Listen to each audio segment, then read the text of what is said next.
जी हाँ, लेकिन समीर जी, जो अभी गौरव आपसे सवाल पूछ रहे थे कि इस यात्रा के दौरान आप कह रहे हैं कि असर नहीं दिखाई दिया, लेकिन पिछली यात्रा के दौरान जो असर हुआ उसका नतीजा सरकार बन गई। कर्नाटक में, तेलंगाना में उसका असर देखने को मिला था। दूसरा, आसाम की आप बात कर रहे थे, वहां पर सीए का दूसरा असर भी तो होगा, सिर्फ पक्ष में ही असर हो, उसका दूसरा असर भी तो हो सकता है। अभी आया है तो उसका नतीजा कुछ दिनों बाद क्या देखने को मिल सकता है? नहीं, इसमें कोई दो राय नहीं कि दूसरा पक्ष भी वहां लामबंद हो सकता है, लेकिन देखिए जिस हिसाब से प्रधानमंत्री मोदी की जो योजनाएं थी केंद्र के, वहां जो लाभार्थी वर्ग भारतीय जनता पार्टी ने तैयार करा है, वहाँ के जो मुख्यमंत्री हेमंत विश्व शर्मा, उन्होंने जिस तरीके से वहाँ लाभार्थी का वर्ग तैयार किया है, मुझे लग रहा है उसके बाद वहाँ पर कांग्रेस के लिए बहुत ज़्यादा गुंजाइश नहीं है। और अगर आप पिछले दो चुनाव भी अगर आप देखेंगे 2014 के और 2019 के, तो वहाँ पर भारतीय जनता पार्टी का परफॉर्म बहुत अच्छा रहा है। विधानसभा चुनाव में भारतीय जनता पार्टी ने बहुत बेहतर प्रदर्शन किया है। एलडीएफ यूडीएफ के जो बदिल अहमद है जो जिनकी एक सीट है, शायद वो रहेगी। और इस बार तो अभी मुझे लगता है कि गौरव गोगोई ने अपनी सीट बदल भी ली है, क्योंकि वो सीट से हारने वाले से दूसरी सीट पे चले गए। तो मुझे लगता है ना कि बहुत ज्यादा आसाम के अंदर भारतीय जनता पार्टी कांग्रेस। ठीक है, ओके, मैं जरा यहाँ पर आलोक शर्मा जी से पूछ लेता हूँ। अच्छा, राजेश कुमार गंगानगर का हाल जानना चाहते हैं। संदीप, आप इनका नतीजा तैयार रखिएगा, क्या कहता है ओपिनियन पोल। लेकिन आलोक जी, ये तो हमारा ओपिनियन पोल है, आगे और बढ़ेंगे, आगे उस रूट पर और चलेंगे। अभी तो उत्तर प्रदेश, बिहार, पश्चिम बंगाल सब आएगा। कांग्रेस पार्टी को क्या उम्मीद है राहुल गांधी की इस भारत जोड़ो न्याय यात्रा से? कितनी सीटें आप उम्मीद कर रहे हैं? देखिए गौरव जी, किसी भी एक यात्रा का केवल ऐसा नहीं कि उस यात्रा के आधार पर ही राजनीतिक परिप्रेक्ष्य तय होगा या उस यात्रा के आधार पर ही वोटिंग पैटर्न तय होगा। यात्रा एक फैक्टर है। यात्रा, हमने तमाम यात्रा के माध्यम से जो अन्याय देश में फैला हुआ है, पसरा हुआ है, उसके लिए हमने एक मैसेज दिया है, लोगों को जागरूक किया है। लेकिन बहुत सारे कारण हैं, जैसे अभी आपने कहा गंगानगर सीट।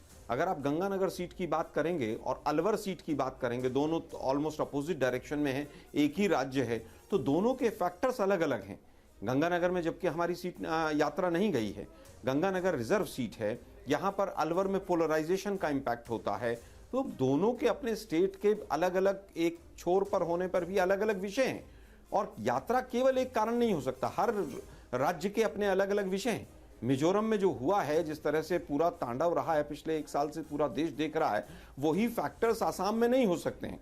आसाम में लेकिन आप ये तो मानते होंगे ना आलोक जी कि राहुल गांधी जहां से न्याय यात्रा लेकर निकले, वहां आपकी पार्टी के पक्ष में माहौल बनने में मददगार होगी ये यात्रा, आप ये तो मानते होंगे? देखिए, मैंने ये नहीं कहा कि यात्रा से फायदा नहीं होगा। मैंने जरूर कहा कि यात्रा केवल एक फैक्टर नहीं है। गंगानगर में किसान आंदोलन का भयंकर प्रभाव होगा, लेकिन वही किसान आंदोलन का प्रभाव धौलपुर और करौली में नहीं मिलेगा, यूपी के साथ लगते हुए जो जहां पर यात्रा भी गई है। लेकिन दोनों ही सीटें हम जीतेंगे, दोनों ही रिजर्व सीट हैं, धौलपुर, करौली भी और गंगानगर भी। तो दोनों जगह अलग अलग फैक्टर्स काम करेंगे। अगर वहां पर धौलपुर, करौली में बसपा कहीं पर वोट कटवा साबित हो गई तो शायद हमें दिक्कत हो, लेकिन ऐसा इस बार नहीं दिख रहा है। 2019 का आपने कंपेयर किया, 2019 में इंडिया अलायंस नहीं था। ठीक है, आज इंडिया अलायंस है। इंडिया अलायंस के आपके मुताबिक बहुत से फैक्टर्स हैं और उसमें एक फैक्टर राहुल गांधी की भारत जोड़ो न्याय यात्रा भी है। लेकिन वापस आपके पास आएंगे, जानेंगे कि वो कितना इंपॉर्टेंट फैक्टर है और उसका कितना असर होगा। फिलहाल गंगानगर के बारे में जानना चाहते थे हमारे दर्शक, तो गंगानगर की सीट के बारे में क्या जानकारी आई है वो बता देते हैं। संदीप, आप या शिव आप बताइए जी। गंगानगर में अभी फिलहाल बीजेपी को करीबन 50% वोट मिल रहा है, इंडिया अलायंस को 37.8% और अनडिसाइडेड वोट यहाँ पे भी बहुत बड़ा खेल करेगा। यहाँ पे 11.5% के करीब है जो अनडिसाइडेड वोट है। तो ये भी सीट बहुत ही इलेक्शन के आखिर तक एकदम बैटल ग्राउंड सीट रहेगी। आपका ओपिनियन पोल बीजेपी को आगे बढ़ा रहा है, लेकिन आलोक जी का ओपिनियन पोल वहां कह रहा है कि इंडिया गठबंधन जीतेगा। लेकिन फिर भी कन्नौज से हमारे एक दर्शक यहाँ पर, मैं आ रहा हूँ आलोक जी, आ रहा हूँ कन्नौज से एक दर्शक जी। एक सेंटेंस कहना चाहूंगा, बोल दीजिए। नहीं, केवल यही गंगानगर पे ही कहना चाहूंगा मैं। ओपिनियन पोल के हमारे साथी ने एक आंकड़ा बताया 50% का, लेकिन उन्होंने शायद एक बात नहीं बताई कि एक व्यक्ति यहां पर बाई इलेक्शन हुआ था चुनाव के जस्ट 15 से 20 दिन बाद, गंगानगर की ही एक सीट थी विधानसभा की, और बीजेपी ने उस व्यक्ति को मंत्री बना दिया था। उसके बावजूद वो हार गया, और वो सीट केवल इसलिए हारे कि बीजेपी का नकारात्मक प्रभाव अभी से शुरू हो गया। तो मैं इसलिए आपकी विनम्रता से इन आंकड़ों को ठुकराता हूं। मैं आपकी बात को भी रख रहा हूं कि हमारा ओपिनियन ये पोल कहता है और आलोक शर्मा जी ये कह रहे हैं, लेकिन कन्नौज से हमारे एक दर्शक जानकारी चाहते हैं। बताइएगा शिव और संदीप की कन्नौज में क्या रहेगा ओपिनियन पोल। लेकिन अब नंबर है उस राज्य का जहां पर बहुत सस्पेंस है, ओडिशा। वहां पर क्या होने वाला है, ओडिशा का ओपिनियन पोल क्या कहता है। हम तो एक बार फिर से कहते हैं, सारी सीटें उड़ीसा की नहीं दिखा रहे हैं। जहां जहां से राहुल गांधी की भारत जोड़ो न्याय यात्रा गुजरी, हम उन्हीं सीटों के बारे में बात कर रहे हैं। जल्दी से ओडिशा का डेटा दिखाइए। यहां पर ओडिशा में मैं आपको बताऊं यहां पर कितनी सीटें हैं जो जहां जहां से राहुल गांधी की भारत जोड़ो न्याय यात्रा गुजरी, और वहां से फिर क्या कहता है ओपिनियन पोल। देखिए, एक सीट है, कुल एक सीट, और एक सीट बीजेपी के खाते में जा रही है। एक ही सीट का जो ओपिनियन पोल है वो हम आपको दिखा रहे हैं। ओडिशा में एक सीट को प्रभावित करती है और वो सीट भी बीजेपी के खाते में जा रही है। लेकिन ये जो तस्वीर है उसके बारे में बात भी करेंगे, हम अगला राज्य भी दिखाएंगे।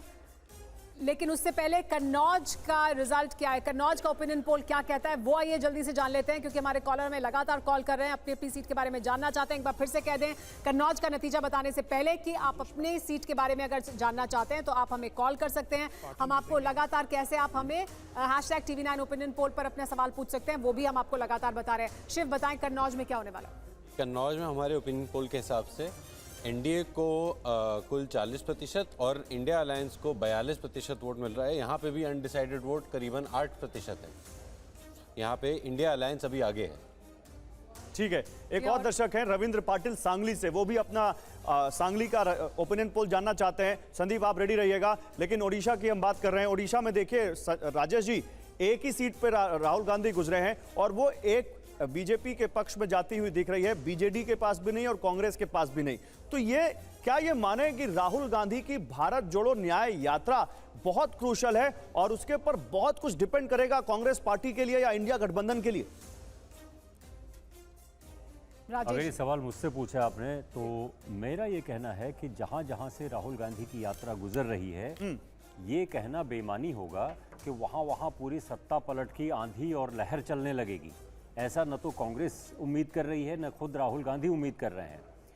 एक परसेप्शन का खेल अभी आपने हो सकता है इसका जिक्र किया हो या ना किया, मुझे नहीं मालूम, मैं नया ही इसमें आया हूं, थोड़ी देर से आया हूं। परसेप्शन का खेल जो सेल्फ गोल राहुल गांधी कर रहे हैं वो कल भी नज़र आया जब न्याय यात्रा बम्बई में ख़त्म हुई। वहाँ पर उन्होंने कहा कि हिंदू धर्म में एक शक्ति शब्द का इस्तेमाल होता है। फिर अगला शब्द कहा उन्होंने शक्ति का, हम शक्ति से लड़ाई लड़ रहे हैं। यानी आप कहना क्या चाह रहे हैं? फुल टॉस गेंद आप नरेंद्र मोदी को दे रहे हैं और नरेंद्र मोदी उसको बाउंड्री पार कर दे रहे हैं। नरेंद्र मोदी ने क्या जवाब दिया? उन्होंने कहा माताएं, बहनें, बेटियां जो सामने बैठी हैं ये हमारी शक्ति है और मैं इन शक्ति की पूजा करता हूं। राहुल गांधी कह रहे मैं शक्ति के खिलाफ लड़ रहा हूं। मुझे मालूम है राहुल गांधी कहना ये चाह रहे थे कि राजा के पास शक्ति है, उस शक्ति से लड़ना चाहते हैं। जब तक आप कन्वे नहीं कर सकते हैं तब तक आप अपनी बात को दरअसल आप पर लौट के आएगी वो और आपको नुकसान करेगी।